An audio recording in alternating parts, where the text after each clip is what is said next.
सबसे पहले मैं श्री माता वैष्णो देवी यूनिवर्सिटी के सभी ग्रेजुएटिंग स्टूडेंट्स को हृदय से बधाई देता हूं। अपनी ओर से, आप सबकी ओर से श्रीमान धर्मेंद्र प्रधान जी का हृदय से स्वागत करता हूं कि उन्होंने इस दीक्षांत समारोह के लिए अपनी स्वीकृति दी। दीक्षांत समारोह विद्यार्थियों और उनके अभिभावकों तथा अध्यापकों के जीवन में एक बहुत ही महत्वपूर्ण माइलस्टोन होता है।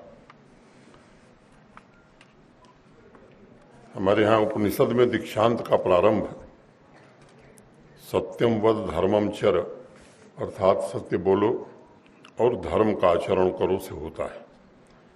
इसलिए दीक्षांत का अर्थ नैतिक एवं आध्यात्मिक मूल्यों के साथ जीवन के नए अध्याय की शुरुआत भी मानी जाती है। मैं टैलेंट्स को शेप देने वाले, नर्चर करने तथा उन्हें राष्ट्र निर्माण में योगदान देने योग्य बनाने के लिए यहाँ के कुलपति तथा सभी फैकल्टी मेंबर्स को भी हृदय से बधाई देता हूँ। इस वर्ष यूनिवर्सिटी की गोल्ड मेडल की लिस्ट में हमारी बच्चियों ने बहुत ही सराहनीय प्रदर्शन किया है और ये हम सबके लिए अत्यंत प्रसन्नता की बात है। कई बार दीक्षांत समारोह मन में मिला जुला भाव लेकर आता है। स्टूडेंट्स के लिए ये खुशी का भी मौका है और कई बार मैं देखता हूं कि कई स्टूडेंट्स बहुत नर्वस भी हो जाते हैं।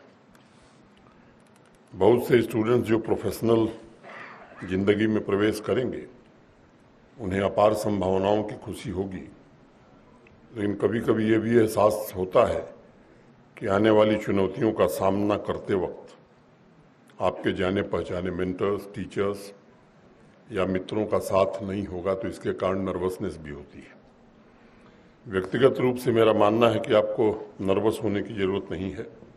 मुझे विश्वास है कि माता वैष्णो देवी विश्वविद्यालय से आपने जो स्किल्स, जो अनुभव हासिल किए हैं वह सभी चुनौतियों का सामना करने में आपकी मदद करेंगे तथा भविष्य में आपकी सफलता का मार्ग भी प्रशस्त करेंगे। मैं मानता हूं कि जीवन का कर्म पथ दर्पण की भांति होता है। इस पथ पर एजुकेशन आपकी इंडिविजुअलिटी का साक्षात करने का माध्यम भी बन जाता है।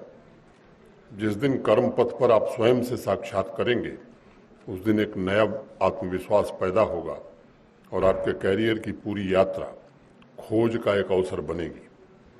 बहुत से स्टूडेंट्स उच्चतर शिक्षा की यात्रा जारी रखेंगे, कैंपस से बनते हुए नए भविष्य को देखेंगे। यूनिवर्सिटी का सही मायने में अर्थ एक ऐसा स्थान है जहां नया जगत, नए जीवन और नई मनुष्यता का जन्म होता है और जो इंडिविजुअल के साथ पूरी सोसाइटी को रूपांतरित करने की क्षमता रखता है। यूनिवर्सिटी कैंपस में हर क्षण टीचर्स और स्टूडेंट्स मिलकर के एक ऐसी ऊर्जावान सोसाइटी निर्मित करने का प्रयास करते हैं जो आत्मनिर्भर बने और बदलते समय की चुनौतियों के साथ कदम से कदम मिलाकर चलने में समर्थ भी हो।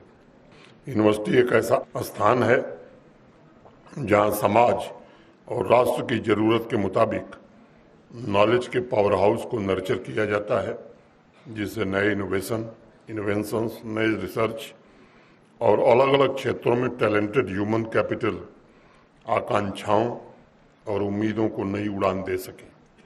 यूनिवर्सिटी एकमात्र वो जगह है जहां राष्ट्र के नए ढांचे, जीवन के नए मार्ग, नया चिंतन, संभावनाओं के नए द्वार तथा समाज की नई व्यवस्था तैयार होती है।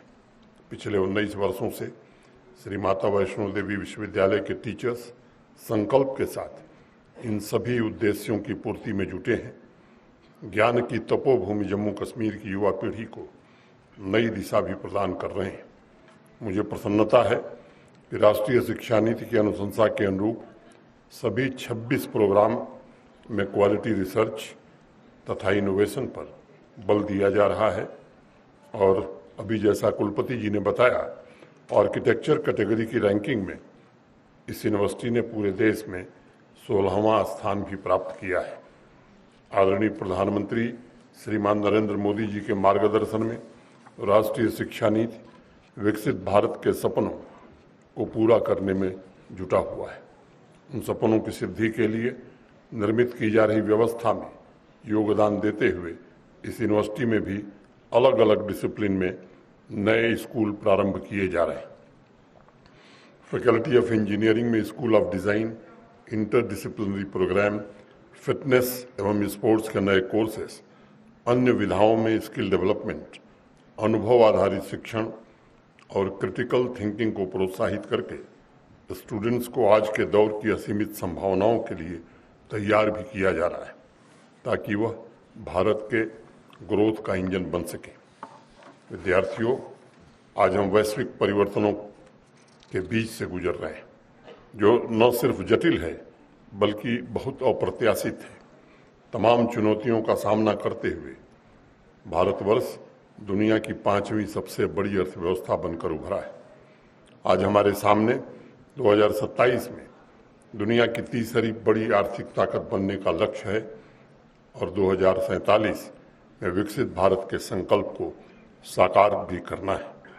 इस दीक्षांत समारोह के पश्चात जो युवा प्रोफेशनल दुनिया में कदम रखेंगे वह 2047 में अपने कैरियर के उच्च शिखर पर होंगे, पीक पर होंगे। उस समय आप अपना भविष्य कर रहे होंगे जिसका प्रभाव राष्ट्र के हर हिस्से पर पड़ेगा। जैसा कुलपति जी बता रहे थे, artificial intelligence, machine learning, internet of things तथा अन्य नई तकनीक लगातार विकसित हो रही है। आज एक महीने बाद की दुनिया कैसी होगी इसका प्रेडिक्शन करना बहुत मुश्किल है। इसलिए आपके सीखने की यात्रा, नए स्किल अर्जित करने की यात्रा दीक्षांत समारोह के पश्चात भी चलती रहनी चाहिए। ये सच है कि वर्तमान में किसी एक सब्जेक्ट में डिग्री पर्याप्त नहीं है। हर एक युवा लाइफ लॉन्ग लर्निंग स्किल सीखे, ये जरूरी हो गया है। आने वाले भविष्य के सभी के सामने खासकर ह्यूमैनिटीज तथा टेक्नोलॉजी से जुड़े प्रोफेशनल्स के बीच ज्ञान एवं विचारों के स्वस्थ आदान प्रदान और वैज्ञानिक सोच को समाज के हित में व्यापक तरीके से कैसे इस्तेमाल किया जाए, ये चुनौती बराबर बनी रहेगी। मैं मानता हूं कि सोशल साइंस, साइंटिफिक और टेक्निकल रिसर्च के क्षेत्र में आने वाले भविष्य में विभिन्न संस्थाओं एवं राष्ट्रों के बीच भी सहयोग का विस्तार होगा। बड़े पैमाने पर समाज की मदद करने के लिए आप सभी नौजवानों को मानव व्यवहार और लोगों के दृष्टिकोण को समझना होगा और उसी हिसाब से आवश्यक परिवर्तन भी करने होंगे।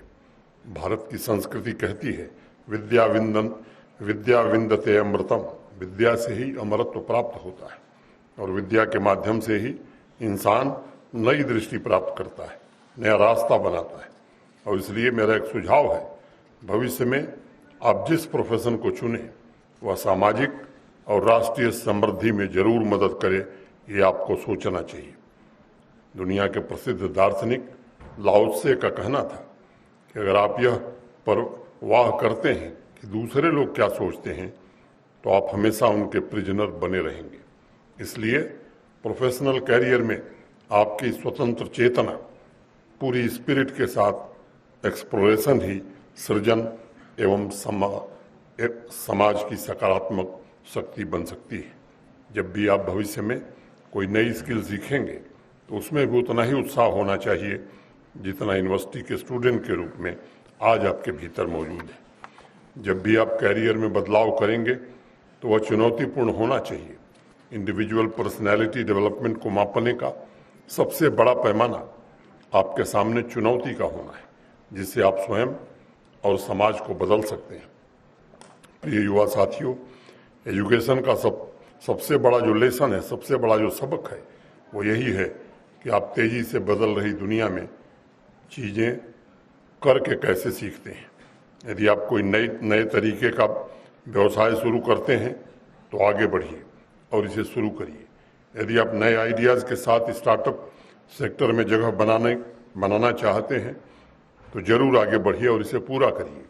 आपको गलतियां करने या असफल होने से डरने की आवश्यकता नहीं है। एक बात हमेशा याद रखिएगा, इंसान अपने जीवन में फेल्योर से ही, असफलताओं से ही सबसे अच्छा सबक प्राप्त करता है। वास्तविक जीवन में यह सीखना कि कैसे सीखा जाता है, यही जीवन का सबसे बड़ा स्किल है। फ्रेंच जज मॉन्टेस्क्यू ने एक बड़ी अहम बात कही थी और मैं उसे कोट करना चाहूँगा। We receive 3 educations, one from our parents, one from school teachers, and one from the world.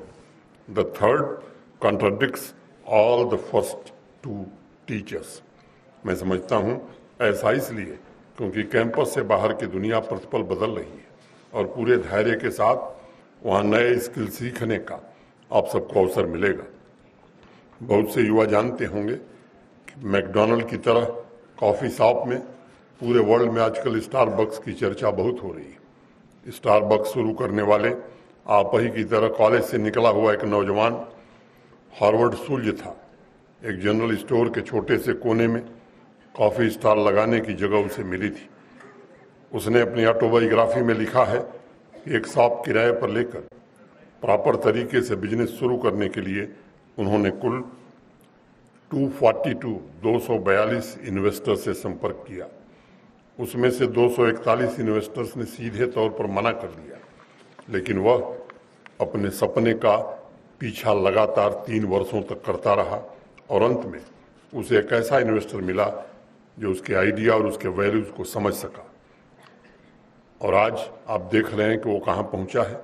इसलिए आज मेरी आप सबको दूसरी सलाह है कि अपने सपनों का पीछा करना कभी मत छोड़िए।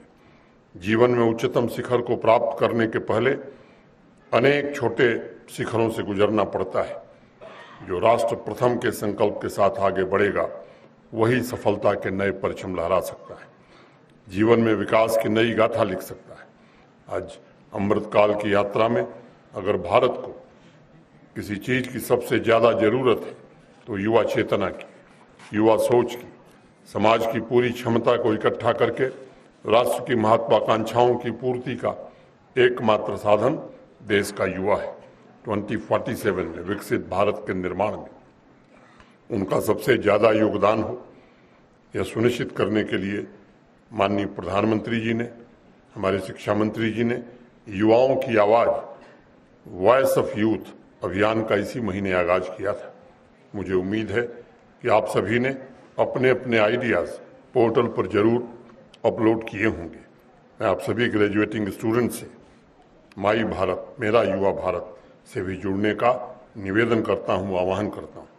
माननीय प्रधानमंत्री जी का यह प्रयास कि युवाओं को अपने कैरियर में रिलेवेंट स्किल्स प्रदान किए जाएं, उन्हें बिजनेस तथा इंडस्ट्री का एक्सपोजर दिया जाए तथा नेटवर्किंग के जरिए उनके भविष्य के लिए तमाम नई संभावनाएं उपलब्ध कराई जाएं। इस अभियान के माध्यम से युवाओं को फील्ड एक्सपीरियंस भी प्रदान किए जाएंगे जो उनके कैरियर में तथा आगे की स्टडीज में मजबूत सपोर्ट सिस्टम की तरह काम करेगा। प्रैक्टिकल नॉलेज किसी भी नौजवान के लिए हीरे जवाहरात से कम मूल्यवान नहीं होता है। ये आपके भीतर लीडरशिप स्किल्स भी पैदा करता है। महात्मा गांधी बार बार एक बात कहते थे, जो आप किताब में पढ़ते हैं या जो शिक्षक आपको ब्लैक बोर्ड पर पढ़ाते हैं वो जरा कम समझ में आता है, जिसका प्रयोग आप हाथों से करते हैं वो जल्दी समझ में आता है। अपने कर्म क्षेत्र में आप स्पष्ट लक्ष्य रखें, समस्याओं को पहचानें और साहस से उनका सामना करें। जीवन की सबसे बड़ी प्रेरणा यही है, बिना रुके, बिना झुके, बिना थके आगे बढ़ते रहें। मैं अमेरिकन इन्वेस्टर रेमंड थॉमस की एक किताब पढ़ रहा था, उसमें की कुछ पंक्तियां मैं आपको उद्धृत करना चाहूँगा। Time is like a river that carries us forward into encounters with reality that requires us to make decisions. We cannot stop our movement down this river and we cannot avoid those encounters. We can only approach them in the best possible way. बापू कहते थे कि मेरी आशा का केंद्र देश का युवा वर्ग है। अगर हमारा युवा वर्ग अपने अनुभव, अपने स्किल्स और अपने दृढ़ इच्छा शक्ति से लक्ष्य को सामने रखकर आगे बढ़ता है तो निश्चित ही लक्षित समय से पहले एक मजबूत और विकसित भारत की रचना हम कर सकते हैं। अंत में 2 शब्द में यूनिवर्सिटीज तथा शिक्षण संस्थानों के संबंध में कहूँगा कि अगर हमारे एजुकेशनल इंस्टीट्यूशंस भविष्य के निर्माता की रचना करना चाहते हैं तो हम जो डिग्री देते हैं वो डिग्री मात्र नहीं होनी चाहिए। वो हमारे ग्रेजुएट्स में उपलब्धि के उच्च मानदंड को बढ़ाने वाले लाइफ लॉन्ग लर्निंग स्किल्स से सुसज्जित इंडिविजुअल तैयार करने वाली ऊर्जा, टूल्स और स्किल्स होनी चाहिए। अभी हमारे यहाँ हायर एजुकेशन डिपार्टमेंट ने जो काम शुरू किया, जम्मू यूनिवर्सिटी जिसको कोऑर्डिनेट कर रही थी, कॉलेज ऑन व्हील्स, कैंपस की चारदीवारी के बियॉन्ड जाकर एक्सपेरिमेंटल लर्निंग की दिशा में मैं मानता हूं कि एक सराहनीय कदम आप लोगों ने उठाया है। आज पूरे देश में इस इनिशिएटिव की चर्चा हो रही है। श्री माता वैष्णो देवी विश्वविद्यालय की 40 बच्चियों को ज्ञानोदय एक्सप्रेस के द्वारा देश के विभिन्न स्थानों और महत्वपूर्ण स्थलों को देखने और समझने का अवसर मिला है। मुझे पूरा यकीन है कि चीज़ों को देखने के उनके दृष्टिकोण में निश्चित रूप से एक बड़ा बदलाव आया होगा। साथ ही हमारा ये प्रयास होना चाहिए विश्वविद्यालय की मुख्य क्षमता का उपयोग मिशन मोड में चलाई जा रही फ्लैगशिप योजनाओं में हो।